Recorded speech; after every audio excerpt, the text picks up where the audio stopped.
kéèyàn jẹ́ ọmọ ẹlẹ́gbẹ́ kò sọ fún ẹ wípé pásítọ̀ ló gbọ́dọ̀ fẹ́, bó o jẹ́ ọmọ ẹlẹ́gbẹ́ kò sọ fún ẹ pé àáfàá ló gbọ́dọ̀ fẹ́, bó o jẹ́ ọmọ ẹlẹ́gbẹ́ kò sọ fún ẹ pé wòlíì ló gbọ́dọ̀ fẹ́. Irọ́ pọ́nbélé ló wà níbẹ̀. tó o bá rí babaláwo tó sọ fún ẹ pé torí pé o jẹ́ ọmọ ẹlẹ́gbẹ́ wípé dandan babaláwo ló gbọ́dọ̀ fẹ́, irọ́ ló wà níbẹ̀. tó o bá rí àáfàá tó sọ fún ẹ pé torí pé o jẹ́ ọmọ ẹlẹ́gbẹ́ wípé àáfàá ló gbọ́dọ̀ fẹ́, irọ́ ló wà níbẹ̀. tó o bá rí pásítọ̀ tó sọ fún ẹ pé torí pé o jẹ́ ọmọ ẹlẹ́gbẹ́ wípé pásítọ̀ àbí wòlíì ló gbọ́dọ̀ fẹ́, irọ́ pọ́nbélé ló wà níbẹ̀. ohun tó wà níbẹ̀ ni wípé ẹni tó fẹ́ alágbára ni wọ́n pè é.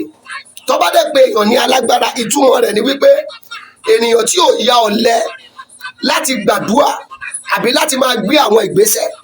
ṣé rí àwọn kankan wà nínú ayé tá a wà yìí tó jẹ́ pé a gbọ́dọ̀ ṣàlàyé rẹ̀ kó yí àwọn ènìyàn. wọ́n ti dààmú ọ̀pọ̀lọpọ̀. wo bí pásítọ̀ tó bá wù ú pásítọ̀ láti fẹ́ ẹ, jẹ́ kó tó tiẹ̀ ló nọ́mà ọ̀tọ̀. tó bá wù àáfàá láti fẹ́ ẹ, jẹ́ kó tó tiẹ̀ lọ́tọ̀. tó bá wù babaláwo láti fẹ́ ẹ, jẹ́ kó tó tiẹ̀ lọ́tọ̀. kò sí ohun méjì mẹ́ta tó mú mi gbé ọ̀rọ̀ yìí síta. arábìnrin kan pè mí láti ìlú London, wọ́n dẹ̀ ń sun ẹkún. wọ́n ní àwọn pàdé, mo forúkọ bòmí ò ní dárúkọ ìsìn yẹn, àwọn pàdé ènìyàn kan. bẹ́ẹ̀ ni ó sì sọ fún àwọn wípé torí pé àwọn ojú ọmọ ẹlẹ́gbẹ́ àwọn òun gbọ́dọ̀ máa bá àwọn sùn, wípé òun ò mọ àwọn ọmọ kan tó ṣe àwọn ṣàkọrí pé àwọn bára wọn ní Nàìjíríà. odidi bí oṣù 6 làwọn wá lò Nàìjíríà. ẹ wo, ẹ jẹ́ ká sọ̀rọ̀ yìí kó yí ara wa yékéyéké dáadáa. ohun tó wà níbẹ̀ ni pé ẹni tó gbọ́dọ̀ fẹ́, ó gbọ́dọ̀ jẹ́ èèyàn tó jẹ́ pé kò ní máa fojú pa ìgbìyànjú rẹ, kò ní máa fojú pa àdúrà rẹ.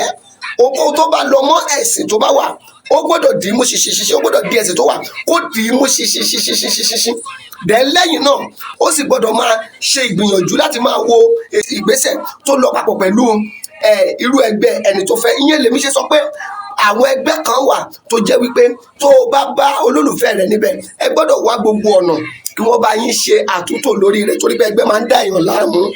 nọ́mbà tèmi kò yípo padà 08054 35 36 29. ẹ WhatsApp ẹ.